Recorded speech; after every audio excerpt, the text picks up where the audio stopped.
सभी को नमस्कार। अपन पढ़ रहे हैं हिंदी साहित्य का इतिहास और अपने सिलेबस में हिंदी साहित्य का जो इतिहास दिया हुआ है वो है आधुनिक काल। कौन सा काल दिया हुआ है? आधुनिक काल। अब बेटा आधुनिक काल को आपने देखा है कई भागों में विभाजित किया गया था, जिसमें से आपने एक भाग पढ़ लिया है भारतेंदु युग, जिसको पुनर्जागरण काल कहा गया था। आज अपन दूसरा काल पढ़ेंगे द्विवेदी युग। कौन सा? द्विवेदी युग यानी जागरण सुधार काल।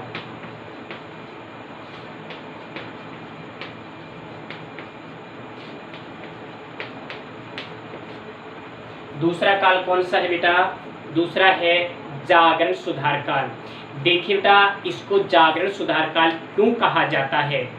क्योंकि अभी जो रीतिकाल था वह रीतिकाल पूरी तरह से जो साहित्य था उसमें दरबारी साहित्य बन गया था। संस्कृति जो थी उसमें पूरी की पूरी राज दरबार से संबंधित संस्कृति का समायोजन किया गया था। आम लोगों से उनको दूर कर दिया गया था। फिर क्या किया, यहाँ आकर के समाज में फैले हुए जो अंधविश्वास थे, कुरीतियाँ थी, बुराइयाँ थी, अशिक्षा थी, स्त्री शिक्षा थी, इसके प्रति कवियों ने एक नया विषय तैयार किया और उसको विषय वस्तु के रूप में तैयार करके काव्य की रचना करने लगे और उसी के आधार पर फिर इसे जागरण सुधार काल कह दिया गया। अब यहाँ क्या होता है बेटा, आपने अभी पढ़ा था कि जो जागरण पुनर्जागरण काल था या द्विवेदी जो भारतेंदु युग था उसमें अलग अलग प्रकार की रचनाएं हुई थी। उसी प्रकार से यहाँ इस द्विवेदी युग में आकर के महत्वपूर्ण दो संस्थाओं ने कार्य करना शुरू किया। इस युग में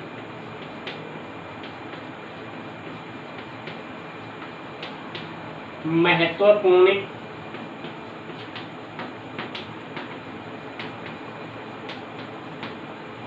दो संस्थाओं ने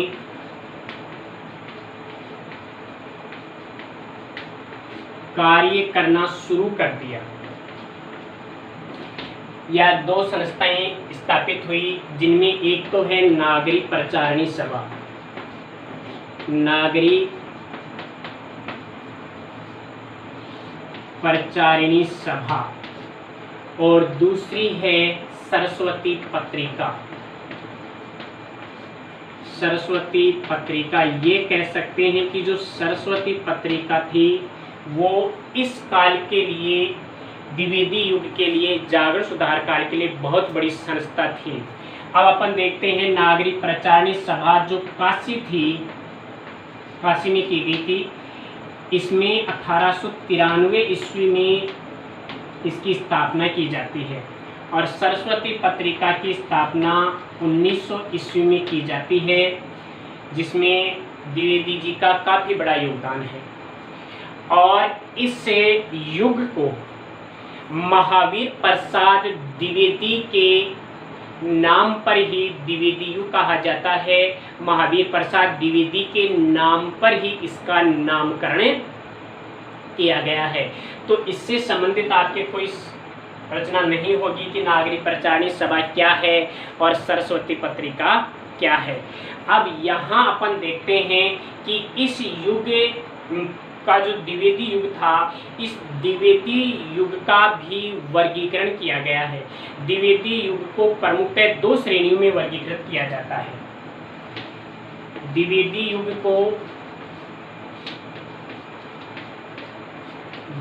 युग को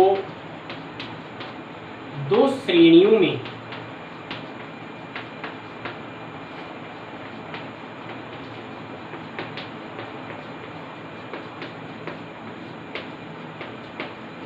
बांटा जाता है। एक तो है अनुशासन की धारा के कवि और दूसरा है स्वच्छंदता की धारा के कवि। पहला है अनुशासन अनुशासन की काव्य धारा के कवि।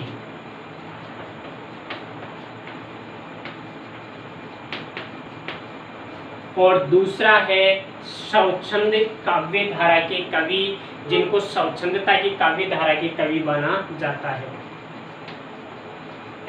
स्वच्छंदता की काव्य धारा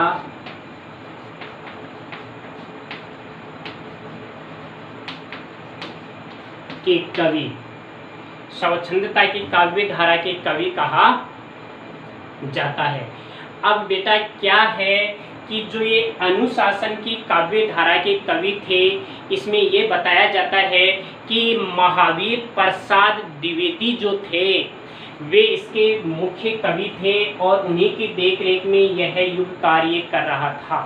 तो जो कवि लोग महावीर प्रसाद द्विवेदी के नेतृत्व में कार्य कर रहे थे, या जिन कवियों ने महावीर प्रसाद द्विवेदी के नेतृत्व में रहकर के काव्य रचना करना स्वीकार किया, महावीर प्रसाद द्विवेदी के निर्देशों के अनुसार जिन कवियों ने साहित्यिक रचना करना शुरू किया, उन्हें अनुशासन की काव्य धारा के कवि अथवा द्विवेदी मंडल के कवि के रूप में शामिल किया जाता है।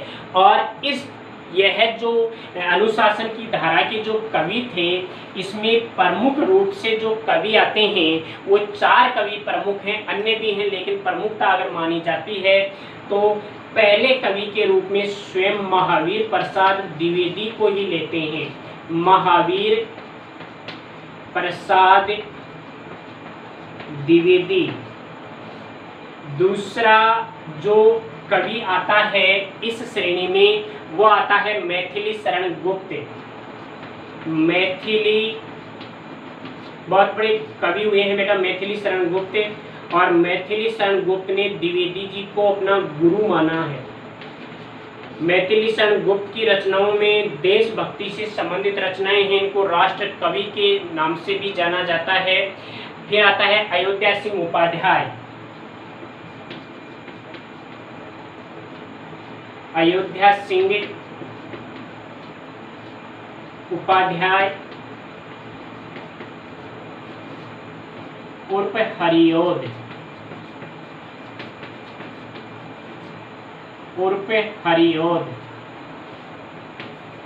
और जो चौथे जो साहित्यकार होते हैं वो है पंडित रामचरित उपाध्याय। पंडित रामचरित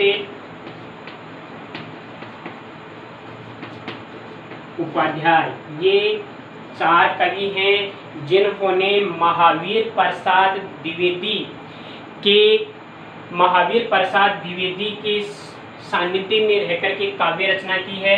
शायद ये दिख नहीं रहा होगा आपको, तो मैं यहाँ लिख देता हूँ चौथे नंबर के कवि को, पंडित रामचरित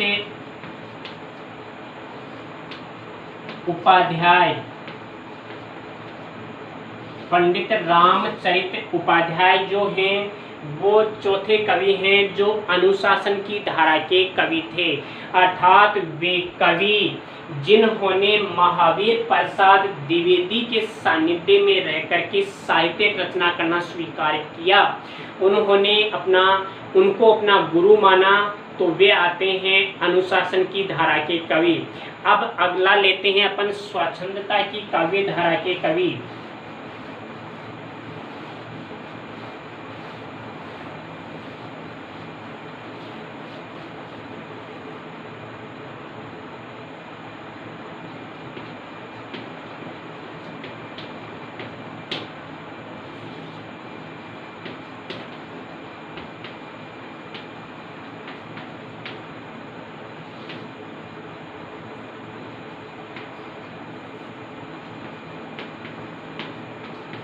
स्वच्छंदता की काव्य धारा के कवि।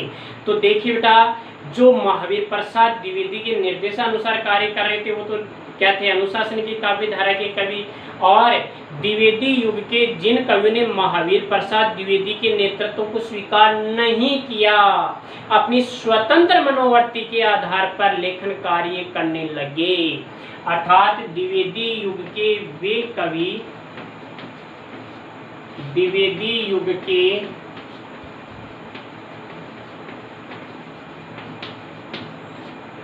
वे कवि जिन्होंने महावीर प्रसाद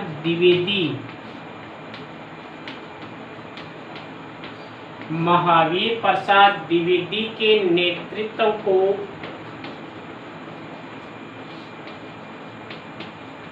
स्वीकार नहीं करके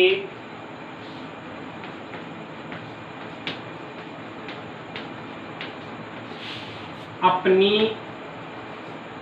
स्वतंत्र मनोवृत्ति के आधार पर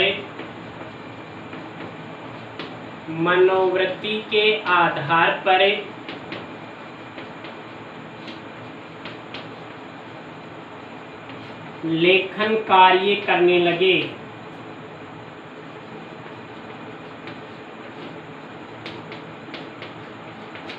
उन्हें स्वच्छंदता की काव्य धारा में शामिल किया जाता है और इस श्रेणी में निम्न कवि आते हैं। इस श्रेणी में निम्न कवियों को शामिल किया जाता है।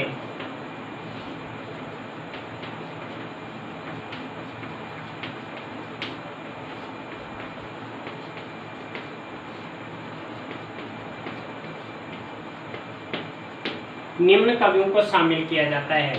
तो पहले कवि कौन थे? पहले थे पंडित राम नरेश त्रिपाठी। पंडित राम नरेश त्रिपाठी। दूसरे जो कवि थे वो थे मुकुटधर पांडे।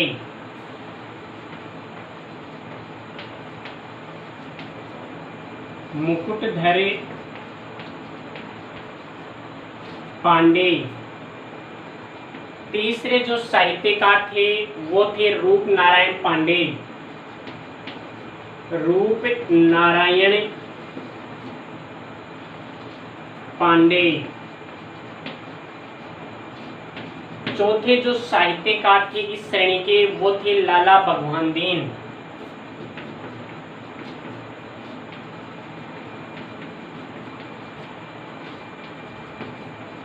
लाला भगवान दीन। और पांचवें जो साहित्यकार थे पंडित नाथूराम शर्मा उर्फ शंकर।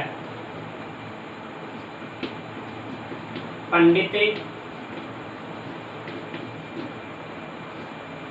नाथूराम शर्मा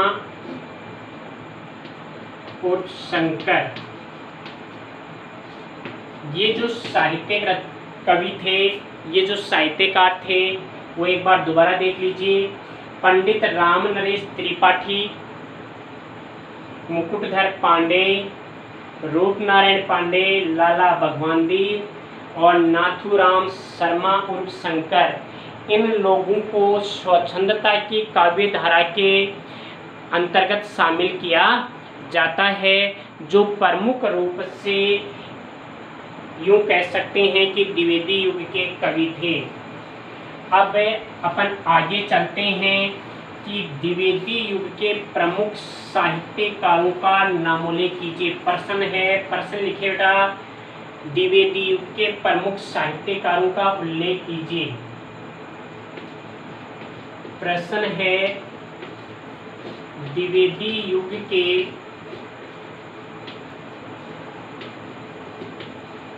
प्रमुख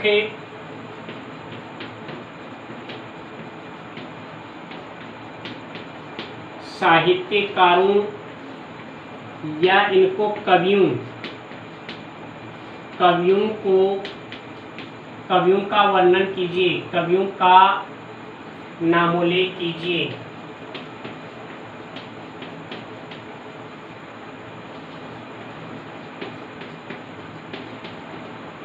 द्विवेदी युग के प्रमुख कवियों का या साहित्यकारों का उल्लेख कीजिए, नामोल्लेख कीजिए। तो बेटा आपने अभी पढ़ा है कि 4 तो आपने जो द्विवेदी युग के अनुशासन की धारा के कवि थे वो, और 5 वो। तो पहला लिखिए इस काव्य धारा में निम्न कवियों को शामिल किया जाता है। अर्थात द्विवेदी युग में निम्न साहित्यकारों कवियों को शामिल किया जाता है। तो पहला है बेटा महावीर प्रसाद द्विवेदी। महावीर प्रसाद द्विवेदी। दूसरा आता है मैथिली शरण गुप्त। मैथिली शरण गुप्त। तीसरा आता है अयोध्या सिंह उपाध्याय हरियोध। अयोध्या सिंह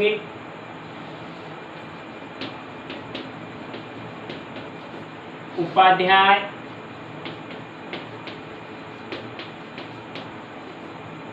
उर्फ हरियोध। और जो चौथे कवि हैं उन चौथे कवि को लेते हैं अपन पंडित रामचरित उपाध्याय। पंडित रामचरित उपाध्याय।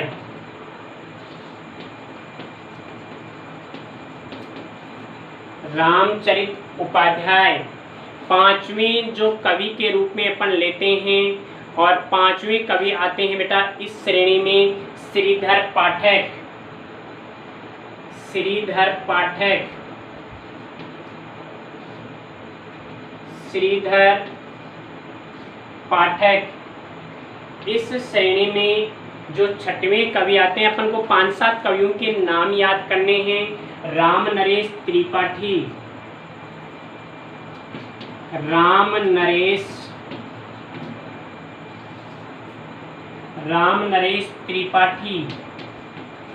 इन्होंने भी इसी युग में काव्य रचना की है। फिर लिखते हैं नाथूराम शर्मा उर्फ शंकर। नाथूराम